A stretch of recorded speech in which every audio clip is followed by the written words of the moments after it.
just something that I have to deal with. This 12-year-old enjoys band, 4-H, and mock trial, but her life changed when she was diagnosed with cancer earlier this year. She's relying on her little brother to help her recover. Channel 13's Megan Ruther has the story, new at 5.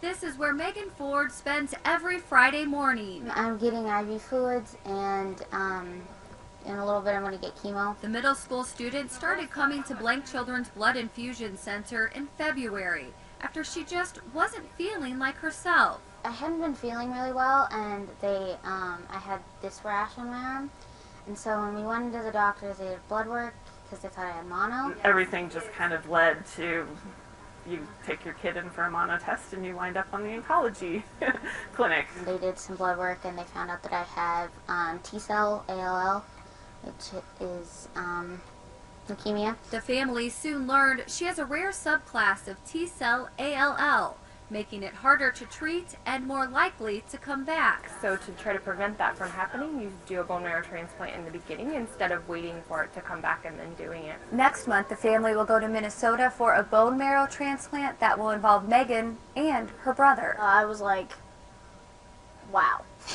Siblings are typically the best bet for bone marrow transplants, so doctors tested little brother Noah Ford.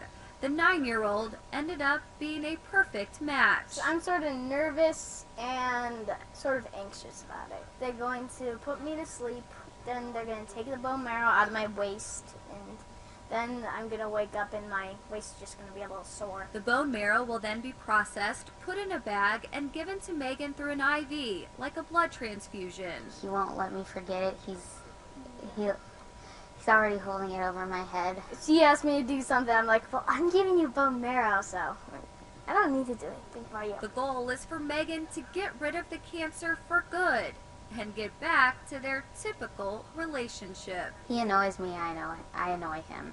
It works. In Des Moines, Megan Ruther, Channel 13 News. Oh, great kids. The family is planning the bone marrow transplant for mid to late June. It'll take place at the University of Minnesota Medical Center, where doctors perform several hundred bone marrow transplants a year. Noah will go home soon after the surgery, but Megan will have to stay there for about 3 months. Oh, good